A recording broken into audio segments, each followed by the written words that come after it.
पहलगाम में हुए आतंकी हमले ने पूरे देश को हिला कर रख दिया है। आतंकियों ने जिस तरह से बैसरण मैदान में पर्यटकों को चुन चुन कर गोली मारी, उससे उनकी मानसिकता का पता चलता है कि आखिर कितनी नफरत उनके दिमाग में भरी हुई थी। साथ ही ये भी कि इस हमले की पूरी प्लानिंग पर्यटकों को निशाना बनाने के मकसद से ही की गई होगी। एजेंसियां इस घटना पर अपनी जांच कर रही है, लेकिन इसी बीच एक बड़ी जानकारी सामने आई है। इंडियन एक्सप्रेस की रिपोर्ट के मुताबिक आतंकियों ने घटना के वक्त American made M4 carbine assault rifle का इस्तेमाल किया था। इसके अलावा उनके हाथों में AK-47 भी थी। बताया जा रहा है कि मंगलवार शाम तक घटनास्थल से करीब 50 से 70 इस्तेमाल किए गए कारतूस बरामद किए गए थे।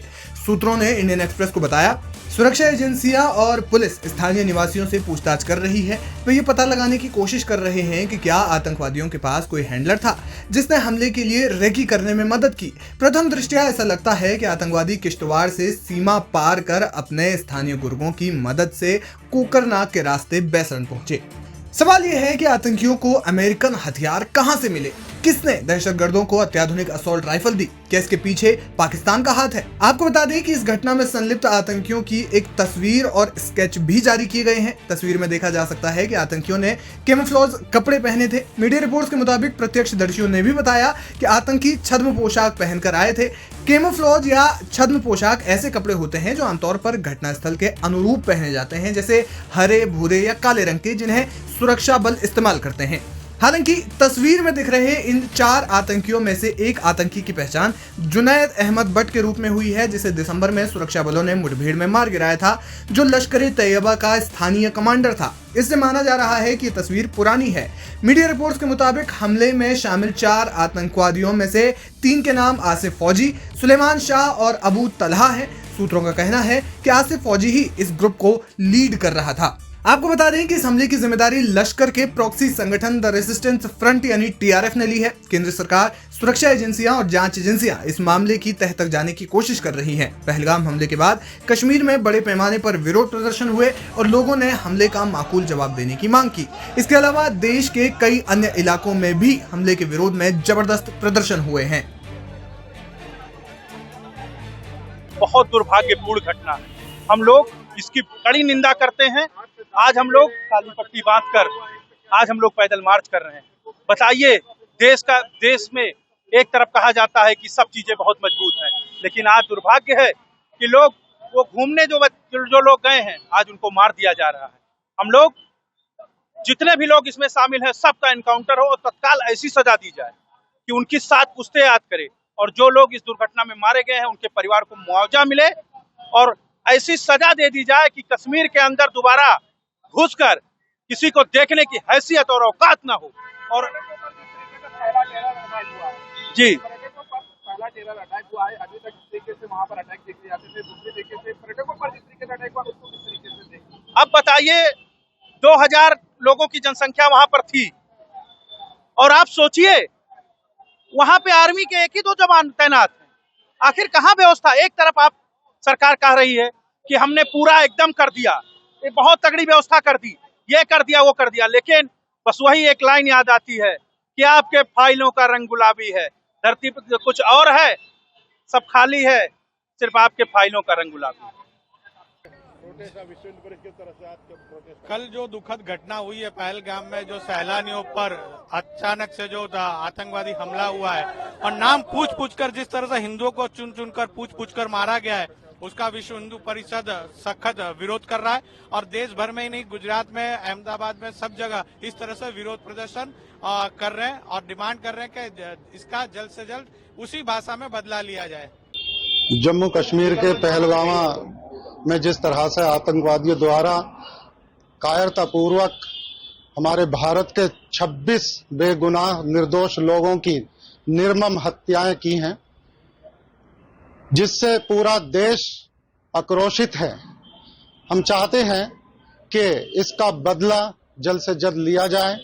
माननीय प्रधानमंत्री नरेंद्र मोदी जी भी सऊदीया से बीच में ही प्रोग्राम छोड़कर भारत आ चुके हैं। जिस तरह से आतंकवादियों ने धर्म का नाम लेकर निर्मम हत्याएं की हैं, तो ऐसे आतंकवादियों के खात्मे का समय अब आ गया है। विदेशों से भी भारत का समर्थन माननीय नरेंद्र मोदी जी के नेतृत्व में आतंकवादी गंदगी को इस भारत से खत्म करने का और सूपड़ा साफ करने का वक्त अब आ गया है और इनका सूपड़ा साफ होना तय है। और मैं दूसरी बात ये बता दूं कि भारत में भी जिस तरह से कुछ लोग इस हमले की आड़ में राजनीति कर रहे हैं और ये एक तो ऐसे लोगों को राजनीति करने से बाज आना चाहिए और ऐसे लोगों को चिन्हित करने की भी जरूरत है कि इनकी मानसिकता क्या है और क्या इनकी मानसिकता आतंकवादियों के लिए सिंपैथी की तो नहीं है। तो कहीं ना कहीं इस तरह की राजनीति से राष्ट्रीय हित का नुकसान है। तो ऐसे लोगों को भी चिन्हित किया जाए और ऐसे लोगों को बाज आना चाहिए इस तरह की हरकतों से। तो हम तो यही मांग कर रहे हैं कि अब जिस तरह से धर्म का नाम लेकर ये निर्मम हत्याएं हुई हैं, अब आतंकवादियों का सफाया भारत की धरती से होगा और ऐसे आतंकवादियों का ठिकाना जहन्नम होगा। जी कल का जो घटना है उससे हम लोग पूरा किन्नर समाज आक्रोशित है और मन को बहुत विचलित कर दिया कल के घटना ने। आज हम लोग पूरा हमारा किन्नर समाज मिलके आतंकवादी के खिलाफ आतंकों के खिलाफ हम लोग ने आज इस सारे आतंकवादियों का पुतला फूके। और हम लोग यही कहना चाहती हूँ कि जो आतंकवादी ने हमारे हिंदुओं को मारा गया, बस उनका धर्म को पूछ के मारा गया, ना कि कोई जाति को, ना कोई प्रदेश को पूछ के। तो हम लोग सब कोई को अब जातिवाद को खत्म करके हम सारा सनातनी हिंदुओं को एक तीरित होना चाहिए और मुंह तोड़ जवाब देना चाहिए। और बहुत सारे ऐसे हमारे देश में गद्दार लोग हैं, चाहे वो महबूबा मुफ्ती हो, चाहे ओबीसी हो, आज उन लोग क्यों चुप बैठे हैं, है ना। जब और दूसरे जाति के लोग मरते हैं तो उन लोग आवाज उठाते हैं, मगर आज हमारे हिंदू भाई मर रहे हैं तो उन लोग खामोश बैठे हैं। तो मैं उन सारे गद्दारों को मैं यही कहना चाहूंगी कि ऐसे लोग को भी हमारे देश में रहने का कोई अधिकार नहीं है। और मैं हमारे माननीय प्रधानमंत्री नरेंद्र मोदी जी से मैं यही कहना चाहूंगी कि हमारे